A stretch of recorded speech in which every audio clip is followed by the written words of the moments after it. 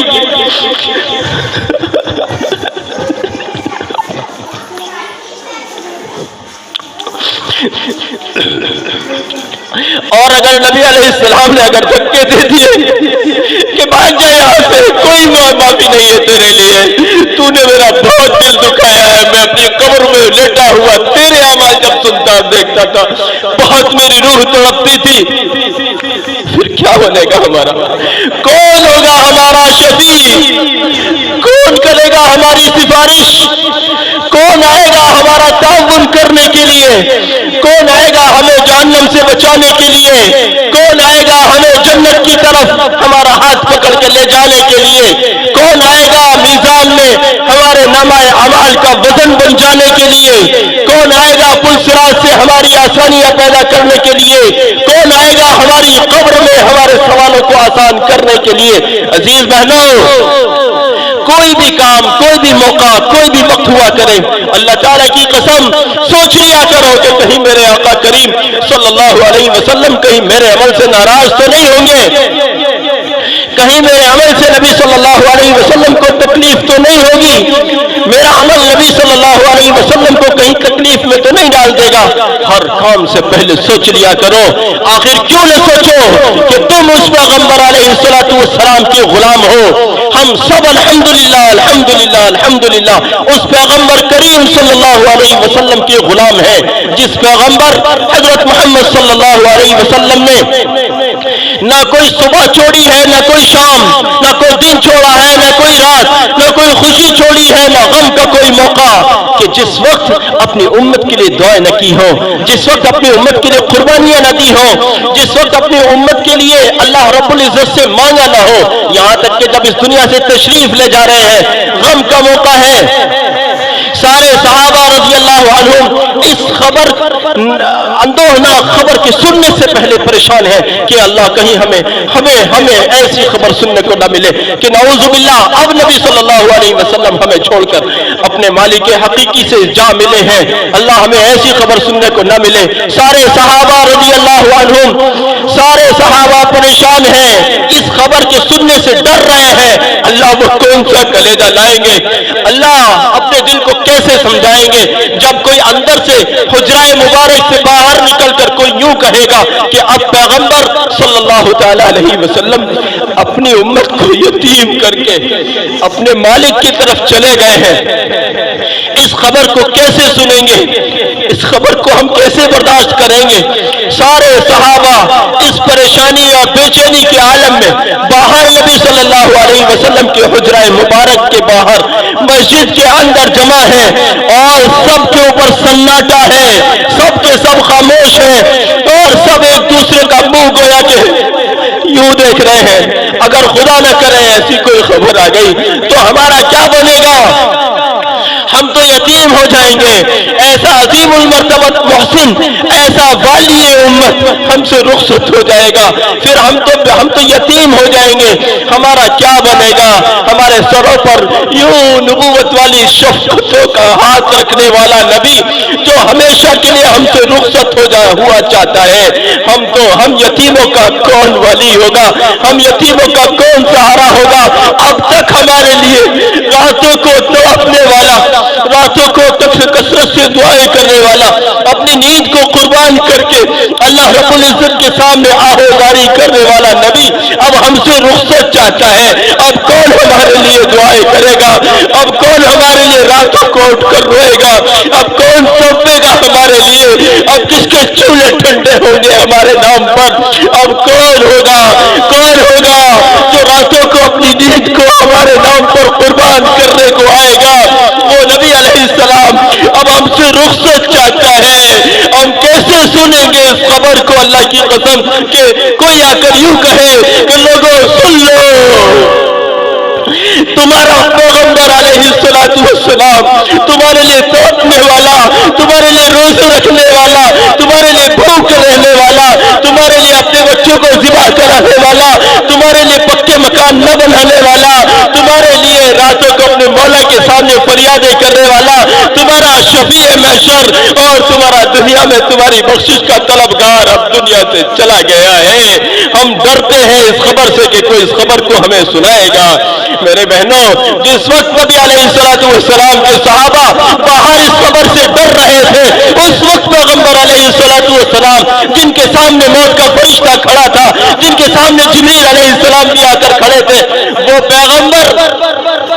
جبریل سے کہتے ہیں، جب فرشتہ موت کا کہتا ہے کہ نبی جی آپ کا پروردگار آپ سے ملنے کے اشتیاق میں ہے، آپ کا رب آپ سے ملنے کا متمنی ہے، آپ کا رب آپ سے ملنے کی تمنا رکھتا ہے، نبی جی آپ فرمائیں تو سفر کا آغاز کیا جائے، نبی جی آپ فرمائیں تو میں آپ کی مبارک روح کو آپ کے مبارک جسم سے نکالنے کا کام شروع کروں۔ نبی صلی اللہ علیہ وسلم جبریل علیہ السلام کی طرف دیکھتے ہیں، جبریل کیا کہتے ہو؟ جبریل کیا کہتے ہو؟ جبریل کہتے ہیں نبی صلی اللہ علیہ وسلم آپ کا پروردگار آپ سے ملاقات کا متمنی ہے، آپ سے ملنا چاہتا ہے، رب العالمین آپ کے انتظار میں بیٹھا ہوا ہے۔ نبی علیہ السلام سفر کو ترجیح دیجئے اور ملک الموت کو اپنا کام کو شروع کرنے کا حکم دیجئے۔ نبی علیہ السلام اس مشکل گھڑی کے اندر جو بظاہر تمام لوگوں کے لیے مشکل ہوتی ہے، لیکن نبی صلی اللہ علیہ وسلم کے لیے بھلا کیا مشکل؟ نبی علیہ السلام جبریل سے کہتے ہیں، جبریل اللہ رب العزت سے پوچھو میرے بعد میری امت کا کیا ہوگا، میری امت کا کیا ہوگا، بیرے میں بسنے والی میری بیٹیوں کا کیا ہوگا۔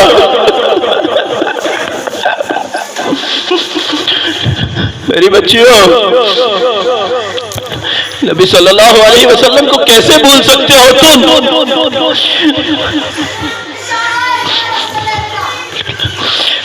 کوئی مرتے وقت میں کہتا ہے میرے نواسوں کو بلاؤ، کوئی کہتا ہے میرے بیٹے کو بلاؤ، کوئی کہتا ہے میری بیوی کو بلاؤ، کوئی کہتا ہے میرے ماں باپ کو بلاؤ، کوئی کہتا ہے فلاں جاگیر کا حساب لکھ لو، کوئی کہتا ہے میری پراپرٹی کا حساب لکھ لو، لیکن پیغمبر کریم صلی اللہ علیہ وسلم جبریل سے کہتے ہیں، جبریل پوچھو اللہ سے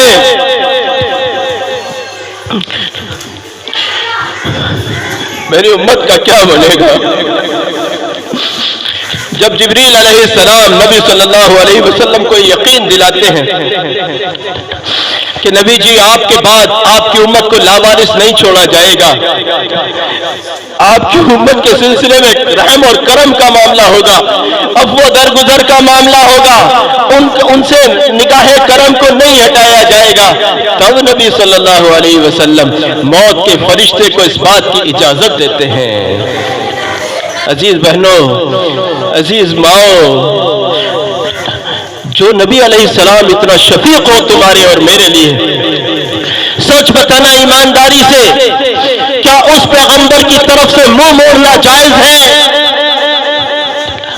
کیا ایسے پیغمبر کی طرف سے منہ موڑ لینا، ان کی تعلیمات کو ہلکا سمجھنا، کیا ان کے ساتھ بے رخی اور بے مروتی نہیں ہے؟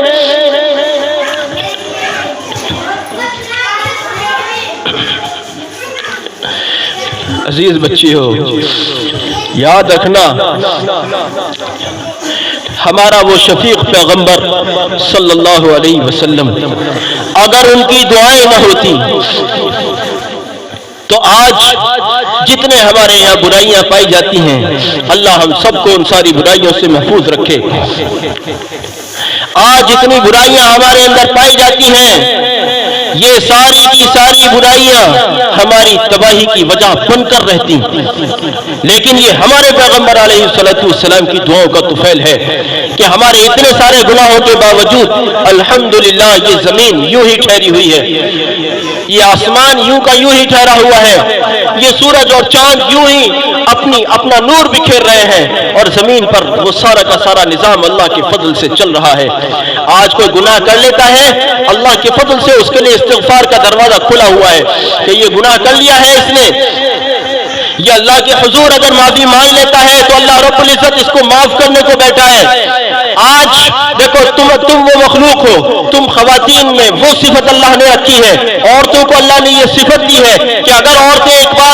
بار اس بات کو ٹھان لیتی ہیں کہ آج کے بعد میرا کوئی چہرہ نہیں دیکھے گا، آج کے بعد میں برہنہ سر یا برہنہ چہرے سے کسی کے سامنے نہیں جاؤں گی، اگر عورتیں اس بات کو ٹھان لیتی ہیں کہ آج کے بعد مجھے نماز نہیں چھوڑنی ہے، اگر عورتیں اس بات کو ٹھان لیتی ہیں کہ آج کے بعد میرا کوئی روزہ نہیں چھوٹے گا، اگر عورتیں اس بات کو ٹھان لیتی ہیں کہ آج کے بعد کوئی دن میرا کوئی رات ایسی نہیں گزرے گی جس میں اللہ کا قرآن یا اللہ کی تسبیح بیان نہ کروں، تو الحمدللہ میں نے دیکھا ہے عورتوں میں اتنی صفت ہوتی ہے کہ اگر وہ ایک بار اس بات کو ٹھان لیں تو ہم دیکھتے ہیں کہ زندگی بھر ان کی نمازیں نہیں چھوٹتی، زندگی بھر ان کے روزے نہیں چھوٹتے، زندگی بھر ان کی تلاوت اور ان کی تسبیحات نہیں چھوٹتی۔ ہم نے دیکھا ہے صرف بیان سن کر کتنی بہنوں نے تہجدیں شروع کر دی، صرف کہنے سننے پر تھوڑا سا ذکر کرنے پر کتنی بچیوں نے ذکر شروع کر دیا، کتنی بچیوں نے تہجدیں شروع کر دی، کتنی بچیوں نے برقع اور نقاب لینا شروع کر دیا۔ تمہیں کیا ہو گیا؟ تمہیں کیا ہو گیا؟ تم بھی نیت کر لو انشاءاللہ آج کے بعد کسی بہن کی نماز نہیں چھوٹے گی۔ نیت رہی، نیت کرو، اللہ گواہ ہے تمہاری آواز مجھ تک نہیں پہنچ رہی، کوئی بات نہیں، اللہ کے حضور تمہاری آواز پہنچ رہی ہے، تم اللہ کو حاضر و ناظر سمجھ کر کہ اللہ تمہیں دیکھ رہا ہے، اللہ تمہاری آواز کو سن رہا ہے، اللہ تمہارے دلوں کے جذبات اور خیالات کو جاننے والا ہے، تم اللہ کو حاضر اور ناظر سمجھ کر اس بات کا عہد کر لو کہ یا اللہ تو گواہ رہنا، آج سے میں نے نماز کا عہد کر لیا ہے، اللہ تو گواہ رہنا، آج سے میں نے پردے کا عہد کر لیا ہے، اللہ تو گواہ رہنا، آج سے میں نے قرآن روزانہ پڑھنے کا عہد کر لیا ہے، اللہ تو گواہ رہنا، آج سے میں نے عہد کر لیا ہے کہ کوئی گناہ میری زندگی میں نہیں پایا جائے گا، اور اللہ اگر میں نے کوئی گناہ اب تک کیا ہے اللہ تجھے حاضر اور ناظر سمجھ کر اللہ میرا تجھ سے اقرار ہے کہ آج کے بعد کوئی گناہ نہیں ہوگا، اور پیچھے جو ہو گئے ہیں اللہ ان سے میری سچی پکی توبہ ہے۔ بہنوں یہ معاملہ اللہ سے کر لو، یہ معاملہ اللہ سے کر لو انشاءاللہ الرحمن۔ جب تمہارا یہ معاملہ اللہ رب العزت سے ہو جائے گا پھر یقین جانو تم اللہ کی مقرب بندیاں بن جاؤ گی، تم اللہ کے مقرب بندے اور بندیاں بن جاؤ گے، کیونکہ توبہ وہ چیز ہے جو بڑے سے بڑے گناہ کو مٹا کر رکھ دیتی ہے، توبہ وہ عظیم تحفہ ہے، توبہ وہ عظیم نعمت ہے اللہ رب العزت کی طرف سے کہ اگر آدمی سے غلطی سے کوئی گناہ ہو جائے اللہ سے معافی مانگ لے، اللہ مجھ سے غلطی ہو گئی، اللہ میں نے جھوٹ بول دیا، مسلمان کا کام تو جھوٹ بولنا تھا نہیں، اللہ مجھ سے غلطی ہو گئی، میں بازار میں گیا اور میری زبان سے جھوٹ نکل گیا، اللہ مجھے معاف کر دیجئے، میں نے اپنے جھوٹ بولنے پر تجھ سے معافی چاہتا ہوں، اللہ میرے سے بے پردگی ہو گئی، اللہ میں معافی چاہتی ہوں، اللہ مجھ سے نماز چھوٹ گئی، نماز کو دہرائے بھی، پڑھے بھی، اس کو قضا بھی کرے، اور قضا ہو جانے پر اللہ سے معافی بھی مانگے۔ آپ دیکھو اللہ رب العزت کیسے تمہیں معاف کرتا ہے، کیسے تمہیں معاف کرتا ہے۔ اگر پوری زندگی گناہ کرنے والا آدمی اگر اللہ رب العزت کے سامنے آخری لمحات میں، آخری دن، آخری سانسوں میں اگر معافی مانگ لیتا ہے اللہ تعالیٰ اس کو معاف کر دیتے ہیں، کیونکہ اللہ کی رحمت، مغفرت، اللہ کی عطائیں بہت وسیع ہیں، اللہ ہماری طرح نہیں ہے، اللہ تو بہت معاف کرنے والے ہیں، اللہ تو بے نیاز ہے، اس کو کون پوچھتا ہے؟ اگر کسی کو معاف کر دے، کسی کی اتنی جرت بھلا